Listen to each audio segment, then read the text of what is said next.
चलिए आज की टेस्ट की शुरुआत करते हैं।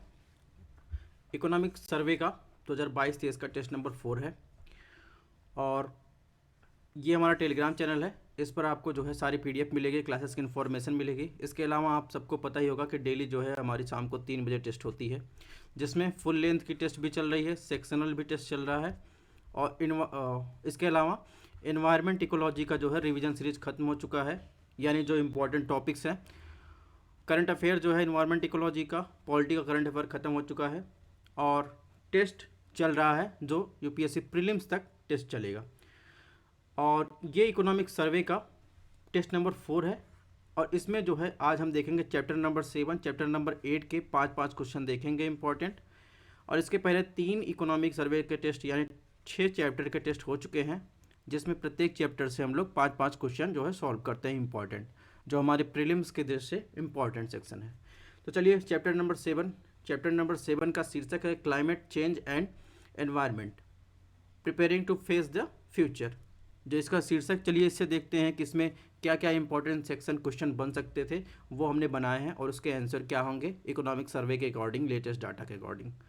तो सबसे पहला क्वेश्चन है, निम्नलिखित में से मिशन कौन से मिशन 2018 में शुरू की गई जलवायु परिवर्तन पर राष्ट्रीय कार्य योजना यानी जिसे NAPCC के भाग के रूप में जानते हैं, उनमें शामिल है सतत मैंग्रोव पर राष्ट्रीय मिशन, ऑप्शन 2 राष्ट्रीय जल मिशन, ऑप्शन 3 उन्नत जल दक्षता के लिए राष्ट्रीय मिशन। तो आपको बताना है कि NAPCC यानी जिसका फुल फॉर्म इंग्लिश में national action plan on climate change, जो 2008 में शुरू किया गया था, उसमें जो शामिल किए गए थे मिशन, उसके अंतर्गत इन तीनों में से कौन कौन से मिशन उसके अंतर्गत जो है शामिल किए गए थे, यानी कौन सा ऑप्शन सही है। तो अगर ऑप्शन 1 की बात करें तो सतत मैंग्रोव पर राष्ट्रीय मिशन, इसकी बात नहीं की गई है। ऑप्शन 2 राष्ट्रीय जल मिशन की बात की गई है, उन्नत ऊर्जा दक्षता के लिए राष्ट्रीय मिशन की बात की गई, यानी national mission for enhance energy efficiency की। तो इस प्रकार इसमें 2 और 3 हो जाएगा। चलिए आपको national action plan on climate change जो 2008 में शुरू किया गया था, उसका चार्ट आपको दिखा देते हैं कि उसमें कौन कौन से मिशन शामिल है। तो उसमें देखिए ये सारे मिशन शामिल हैं, ठीक है। राष्ट्रीय सौर mission, national mission for enhance energy efficiency, national sustainable habitat mission, उसके बाद national mission for green in India, national water mission, national mission for strategic knowledge and climate change, national mission for sustaining Himalayan ecosystem, national mission for sustainable agriculture. तो ये जो है mission शामिल है, यानी कुल कितने मिशन हैं, 1 2 3 4 5 6 7 8 मिशन जो है 2008 में चालू किए गए थे राष्ट्रीय जलवायु परिवर्तन कार्य योजना के तहत। जो है इसमें एडॉप्टेशन के संबंधित और मिटिगेशन के संबंधित भी मिशन शामिल हैं। तो ये यहाँ पर देखिए, तो ये इस आंसर का जो है, इस क्वेश्चन का आंसर हो गया। इसमें ऑप्शन 2 और 3 सही है। बाकी उससे रिलेटेड जो है कुछ और डाटा दिए गए हैं, आप इसको पढ़ना चाहें तो पढ़ सकते हैं, इकोनॉमिक सर्वे में मैंने यहाँ पर दे दिया है।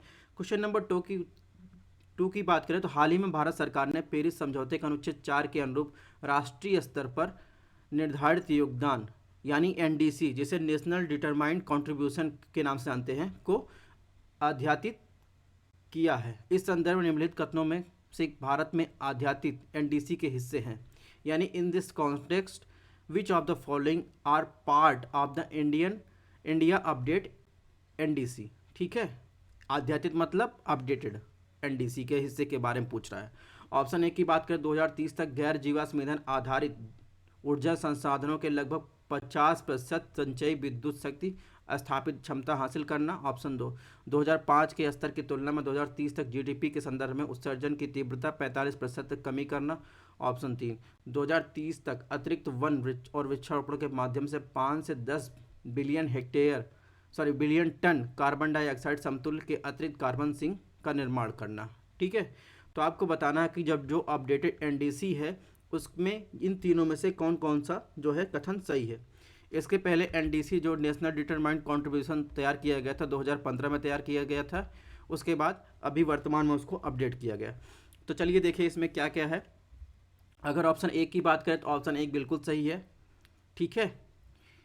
यानी जो एनडीसी 2015 में था उसके अकॉर्डिंग इसमें क्या था, लगभग जो है 40% जो था पहले संचयी विद्युत शक्ति स्थापित करना था।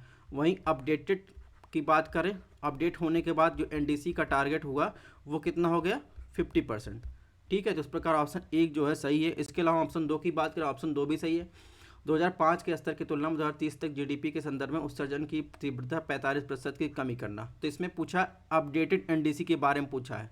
तो 2015 का जो एनडीसी था उसमें जो मात्रा निर्धारित की गई थी वो 30 से 35% थी, और जो अपडेटेड एनडीसी है उसमें जो ये 45% है। इस प्रकार ये जो है इसमें 45% कमी करना, इस प्रकार ये ऑप्शन दो सही है। ऑप्शन तीन की बात करें तो ऑप्शन तीन जो है वो गलत है।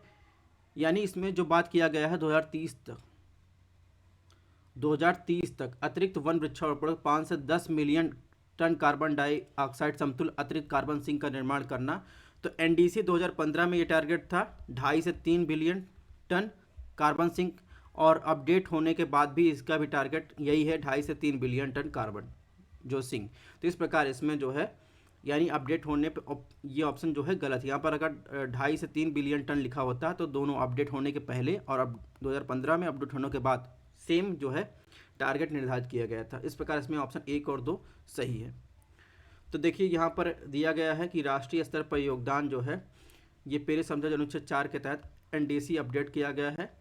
ये एनडीसी 2015 का टारगेट है और एनडीसी अपडेट का है, ठीक है। और उसमें क्या प्रगति हुई है उसके बारे में चर्चा किया गया है। क्वेश्चन नंबर 3 की बात करें तो वनों और जलवायु परिवर्तन के संदर्भ में निम्नलिखित में किस भारतीय राज्य में वनों का सर्वाधिक कार्बन भंडार विद्यमान है। Option A Madhya Pradesh, option दो अरुणाचल प्रदेश, ऑप्शन तीन मिजोरम, ऑप्शन डी असम। तो इसमें देखेंगे सबसे ज़्यादा जहां वन आवरण क्षेत्र सबसे ज़्यादा सर्वाधिक वन पाए जाएंगे वहीं पे सबसे ज़्यादा जो है क्या रहेंगे, कार्बन सिंक जो है आपको मिलेंगे। तो सर्वाधिक भंडार जो है आपको अरुणाचल प्रदेश में मिलेगा। अगर डाटा की बात करें कितना है तो 1023.84 मिलियन टन, ठीक है, कार्बन सिंक है। इसके बाद सेकंड स्थान पे आएगा जो है ये आएगा सेकंड स्थान पे, ठीक है, एमपी। और अगर प्रति हेक्टेयर की बात करें, प्रति हेक्टेयर कार्बन सिंक की बात करें तो उसमें देखेंगे तो सबसे पहला जो है स्थान जो आएगा JNK का आएगा, जम्मू कश्मीर का। दूसरा आएगा हिमाचल प्रदेश का। तीसरा आएगा जो है सिक्किम का, ठीक है। चौथा आएगा अंडमान निकोबार का। इसमें पूछा है भारत के सिर्फ वन का सर्वाधिक कार्बन भंडार है, सिर्फ प्रति हेक्टेयर की बात नहीं की गई है। तो इस प्रकार देखेंगे अरुणाचल प्रदेश इसमें सही है। तो कार्बन स्टॉक के बारे में जो क्या, यह कार्बन की वह मात्रा जो वायुमंडल में अवशोषित करके वनों के बायोमास को डेडवुड मृदा अपशिष्ट में स्टोर रहती है। तो भारतीय राज्यों में अरुणाचल प्रदेश वनों का सर्वाधिक कार्बन स्टॉक रखता है। उसके बाद MP। प्रति हेक्टेयर वाले में हमने जानकारी दे ही दी। चलिए कुछ और जानकारी देख लेते हैं। तो अभी आपको पता है 2021 में संबंधित जो है 17वीं रिपोर्ट असेसमेंट की जो है प्रकाशित की गई थी फॉरेस्ट की, जो फॉरेस्ट सर्वे ऑफ इंडिया प्रकाशित करता है। और ये ministry of environment and forest climate change के अंतर्गत एक ऑर्गेनाइजेशन है, ठीक है। तो इसमें बताया गया कि total forest and tree cover जो है कितना है 24.62% है पूरा कंट्री का, भारत का, ठीक है। जिसमें अगर फॉरेस्ट कवर की बात करें तो ये 21.71% जो है टोटल ज्योग्राफी का है। ट्री कवर की बात करें 2.91% है, ठीक है। तो इसमें बताया गया है कि 2019 का जो डाटा था उसके अकॉर्डिंग जो है करंट असेसमेंट के दिखाता है कि ये जो फॉरेस्ट एरिया वो इंक्रीज़ हुआ है। अगर टॉप 5 जो है स्टेट की बात करें किसके according, in terms of increase in forest cover के अकॉर्डिंग, सबसे ज़्यादा जो है फॉरेस्ट कवर आपको आंध्र प्रदेश जहाँ पर फॉरेस्ट एरिया इंक्रीज हुआ, उसके बाद तेलंगाना, फिर उड़ीसा, कर्नाटका, झारखंड। तो ये जो है इन टर्म्स ऑफ जो है जहाँ पर फॉरेस्ट कवर इंक्रीज हुआ उसके अकॉर्डिंग दिया गया है, ठीक है।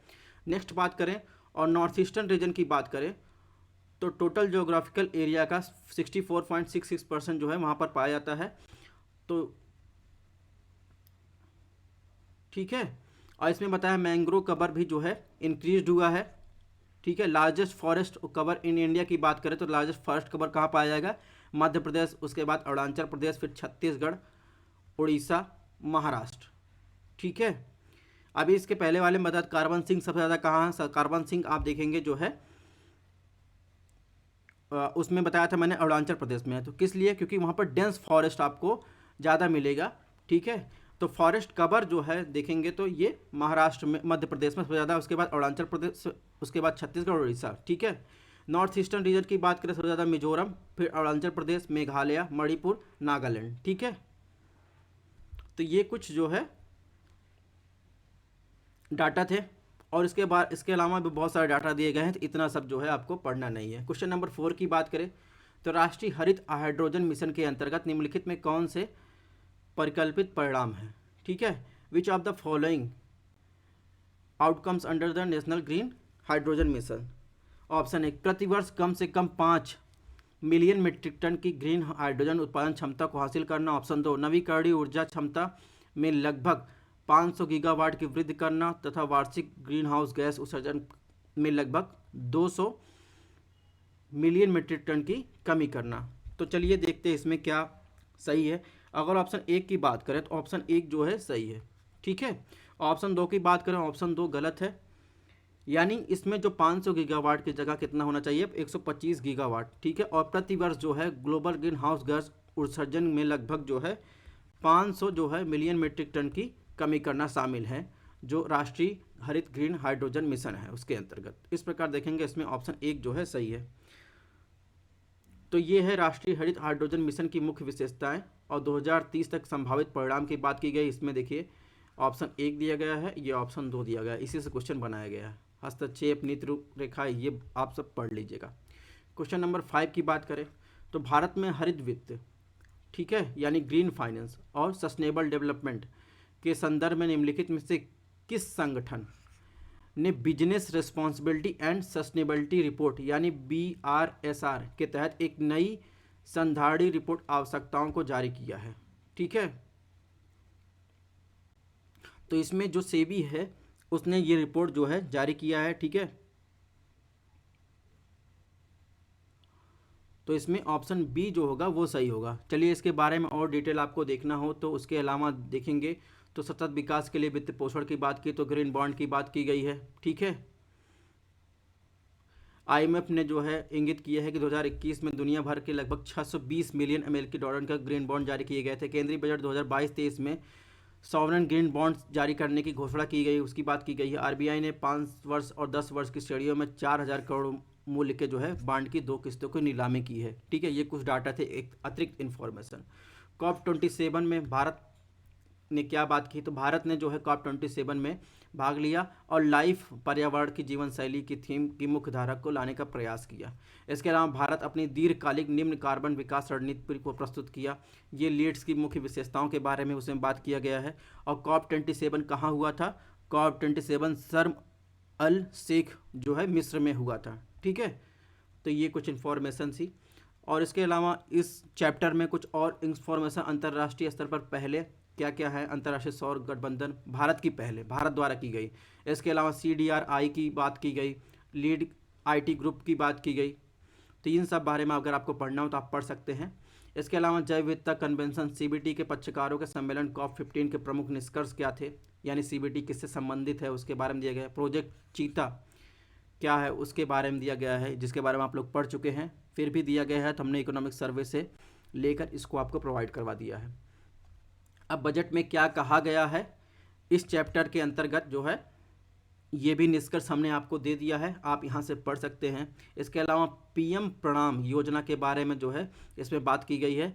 रासायनिक उर्वरकों का संतुलित उपयोग तथा उनके स्थान के वैकल्पिक उर्वरक उपयोग को बढ़ावा देना इस योजना के अंतर्गत जो है शामिल है। बाकी आप सब लोगों को जो है वीडियो पॉज करके जो है पढ़ लेना है। चैप्टर नंबर 8 की बात करें तो इसमें agriculture and food management chapter का शीर्षक है। इसमें from food security to nutritional security की बात की गई है। चलिए क्वेश्चन नंबर 1 की देखते हैं। क्वेश्चन नंबर 1 में क्या पूछा है? इसमें पूछा है भारत में जैविक कृषि के संदर्भ में निम्नलिखित कथनों पर विचार कीजिए। कौन सा कथन सही है? ऑप्शन 1, दुनिया में जैविक किसानों की संख्या सबसे अधिक भारत में है 2021-22 में भारत में 10 मिलियन हेक्टेयर से अधिक क्षेत्र जैविक कृषि के तहत लाया गया। तो अगर ये बात करें कि दुनिया में जैविक किसानों की संख्या सबसे अधिक भारत में, ये बात बिल्कुल सही है। किसानों की संख्या, अगर वर्तमान किसानों की संख्या बात करें तो 44.3 लाख किसान जो हैं, जो क्या करते हैं, ऑर्गेनिक फार्मिंग करते हैं। तो सिक्किम, आपको ध्यान होगा, सिक्किम जो है दुनिया का पहला ऐसा राज्य बन गया जो पूरी तरह से जो है ऑर्गेनिक फार्मिंग करता है। ठीक है। इसके अलावा ऑप्शन 2 की बात करें तो ऑप्शन 2 भी सही है कि 2021-22 में भारत में 10 मिलियन हेक्टेयर से अधिक क्षेत्र में जैविक कृषि के तहत लाया गया। तो ये बात भी सही है। यानी अगर बात करें टोटल कितने हेक्टेयर भूमि लाई गई है, तो 59% के लगभग जो है भूमि को जैविक कृषि के अंतर्गत लाया गया है। ठीक है। इस प्रकार इसमें देखेंगे ऑप्शन सी सही है। तो ये यहाँ पर जो है और एक्स्ट्रा इन्फॉर्मेशन, एक्स्ट्रा योजना की बात की गई है, कृषि संबंधित ऋण की बात की गई है। देखिए, किसान क्रेडिट योजना की बात की गई, ये कब शुरुआत किया गया, 1998 में शुरू किया गया। और इसकी सीमा जो है की बात की गई, इसकी सीमा की बात की गई है। इसके अलावा 2018-19 में भारत सरकार ने मत्स्य पालन और पशुपालन करने वाले किसानों को भी किसान क्रेडिट कार्ड जो है की सुविधा देने का निर्णय लिया गया। तो ये सब बातें उसमें की गई। इसके अलावा शून्य बजट खेती की बात की गई है। ठीक है। भारतीय प्राकृतिक कृषि पद्धति की बात की गई है। यहाँ पर देखिए, भारत सरकार जो है किसान उत्पाद संगठन के माध्यम से 2 समर्थित योजनाओं को, एक है परंपरागत कृषि विकास योजना और पूर्वोत्तर क्षेत्र के जैविक श्रृंखला विकास योजना, इनको जो है इनके तहत जैविक कृषि को बढ़ावा दे रही है। तो इस प्रकार कुछ और डाटा दिए गए हैं। यानी ये योजना जो है ये किससे संबंधित है, पूर्वोत्तर क्षेत्र के विशिष्ट फसलों की जैविक कृषि को बढ़ावा देने के लिए समर्पित है। तो ये कुछ डाटा हैं जो आपको ध्यान रखने हैं। इसके अलावा खाद्यान्न उत्पादन के संबंधित कुछ डाटा दिए गए हैं। ठीक है। अब इसमें देखिए एमएसपी के बारे में क्या कहा गया है। तो उत्पादन लागत को 2018-19 के बजट में कम से कम 1.5 गुना एमएसपी दिया जाएगा। तो 18-19 के बाद जो है सभी 22 फसलों में कौन कौन सी फसल शामिल है, खरीफ, रबी, अन्य वाणिज्यिक फसल, तीनों फसलें शामिल होती हैं। इसको एमएसपी का कम से कम जो है 50% वृद्धि की है। ठीक है। ये जो है एमएसपी का डाटा है। ठीक है। मिनिमम सपोर्ट प्राइस का। तो खरीफ और रबी क्रॉप्स की डाटा दी गई, कौन कौन से फसल जो है इसमें शामिल है। इसमें फसल कौन कौन शामिल, ये भी आपको देख लेना है। ठीक है। कभी कभी पूछ लेता है कि एमएसपी में कौन कौन सी फसलें शामिल हैं। क्वेश्चन नंबर 2 की बात करें, इसमें योजना दी गई है, उसकी विशेषताएं दी गई हैं। आपको बताना कौन सा युग्म सुमेलित है। पीएम किसान योजना, किसान परिवारों के प्रतिवर्ष 6,000 की वित्तीय लाभ आंतरित किया जाएगा, ट्रांसफर किया जाएगा। ऑप्शन 2 कृषि अवसंरचना कोष या फसल की कटाई के बाद प्रबंधन से संबंधित अवसंरचना सामुदायिक कृषि परिसंपत्तियों के निर्माण के लिए वित्त पोषण करता है। ऑप्शन 3 प्रधानमंत्री फसल बीमा योजना, यह जो है क्षेत्र दृष्टिकोण के आधार पर लागू की गई है। तो इसमें बताना है आपको कौन सा कथन सही है। तो अगर बात करेंगे इसमें जो है तीनों सही है। ठीक है। अगर बात करें पीएम किसान योजना की, तो इसका उद्देश्य क्या है, इसका उद्देश्य भूमि धारक किसानों के वित्तीय जरूरतों को पूरा करना, जिसके तहत जो है प्रतिवर्ष जो है 6,000 रुपये डीबीटी के माध्यम से सीधे जो है किसान परिवार के अकाउंट में जो है ट्रांसफ़र करना। ठीक है। इसके हिसाब से ऑप्शन 1 सही। ऑप्शन 2 की बात करें तो ये भी जो है कृषि अवसंरचना कोष, ये भी एक प्रकार का जो है क्या है, वित्त सुविधा है। वर्ष 2020-21 में ये 2020-21 से जो है 2033 तक जो है इसको जो है बढ़ाया गया। यह फसल कटाई के बाद प्रबंधन से संबंधित अवसंरचना और सामुदायिक कृषि निर्माण से संबंधित वित्त पोषण करता रहेगा 2033 तक। ठीक है। इसके अलावा ऑप्शन 3 की बात करें तो ये भी जो है सही है। यानी ये प्रधानमंत्री फसल बीमा योजना दुनिया की जो है सबसे बड़ी क्या है, फसल बीमा योजना है, तथा अगर प्राप्त प्रीमियम के आधार पर बताएं तो दुनिया के तीसरी सबसे बड़ी योजना है। ठीक है। तो ये जो है इसके बारे में यहाँ पर डिटेल में दिया गया है, जो मैंने बताया उसके बारे में दिया गया है। इसके अलावा भी इसमें कुछ डाटा दिए गए हैं। जैसे अगर बात करें तो एकीकृत बागवानी विकास मिशन ई-नैम क्या होता है, जलवायु स्मार्ट कृषि पद्धति क्या होती है, इसके बारे में कुछ डाटा आपको दिया गया है, ये आपको देख लेना है। क्वेश्चन नंबर 3 की बात करें तो भारतीय कृषि क्षेत्र के संदर्भ में निम्नलिखित में किस मद में भारत का उत्पादन के दृष्टि से विश्व में शीर्ष स्थान पर है। दूध, मांस, अंडा। तो आपको सीधे बताना है, आपको पता ही होगा कि भारत जो है केवल दूध उत्पादन में विश्व के पहले नंबर पर जो है स्थित है। इसके बाद अगर मांस की बात करें तो मांस उत्पादन पर जो है भारत विश्व के 8वें स्थान पर है। ठीक है, अंडे उत्पादन में विश्व के जो है 3रे स्थान पर है। तो इस प्रकार इसमें कौन सही होगा? Option A. इसके अलावा कृषि से संबंधित क्षेत्र के हेतु को सरकारी हस्तक्षेप की बात की गई है, ये आपको पढ़ लेना है। क्वेश्चन नंबर 4 की बात करें, भारत में खाद्य प्रसंस्करण यानी फूड प्रोसेसिंग क्षेत्र के संदर्भ निम्नलिखित कथनों पर विचार कीजिए। ऑप्शन 1, पिछले 5 वर्षों में लगभग 15% की औसत वार्षिक वृद्धि दर से बढ़ा है फूड प्रोसेसिंग इंडस्ट्री। ऑप्शन 2, 21-22 के दौरान खाद्य प्रसंस्करण निर्यात सहित कृषि खाद्य निर्यात का मूल्य भारत के कुल निर्यात का लगभग 20% था। ऑप्शन 3, नवीनतम वार्षिक उद्योग सर्वेक्षण आंकड़े के अनुसार 2019-20 के अनुसार पंजीकृत विनिर्माण क्षेत्र में 10% से अधिक व्यक्ति खाद्य प्रसंस्करण क्षेत्र में कार्यरत हैं। तो आपको बताना है इन तीनों में से कौन सा कथन जो है सही है। तो अगर ऑप्शन ए की बात करें, ऑप्शन ए गलत है, क्योंकि पिछले 5 वर्षों में खाद्य प्रसंस्करण उद्योग में बात करें तो इसमें लगभग 8.3% औसत वार्षिक वृद्धि दर से बढ़ रहा है। ठीक है, ऑप्शन 2 की बात करें, ऑप्शन 2 भी गलत है, क्योंकि 21-22 के दौरान भारत के कुल निर्यात का ये हिस्सा जो इसमें 20% दिया गया है, ये हिस्सा है कितना? 10.9% जो है। ऑप्शन 3 की बात करें तो ऑप्शन 3 जो है सही है कि इसमें जो वार्षिक उद्योग सर्वेक्षण हुआ था उसके अनुसार जो है पंजीकृत विनिर्माण क्षेत्र में 10% से अधिक व्यक्ति खाद्य प्रसंस्करण क्षेत्र में कार्यरत है। यानी अगर एग्जैक्ट आंकड़े की बात करें तो 12% जो है व्यक्ति खाद्य प्रसंस्करण क्षेत्र से संबंधित है। तो इस प्रकार देखेंगे इसमें जो है केवल 3 जो होगा, यानी ऑप्शन डी सही है। यहाँ पर डाटा दिया गया है, ठीक है, इसको आपको देख लेना है। इसके अलावा खाद्य प्रसंस्करण क्षेत्र के लिए सरकारी जो पहले की गई हैं उसके बारे में बात किया गया है, ये भी आपको देख लेना है। और यहाँ पर देखिए टोटल फूड सब्सिडी जो है रिलीज़ की गई है गवर्नमेंट द्वारा, एक डाटा एक्स्ट्रा दिया गया है 2014 से 15 के बीच में, ठीक है, उसके बारे में दिया गया है।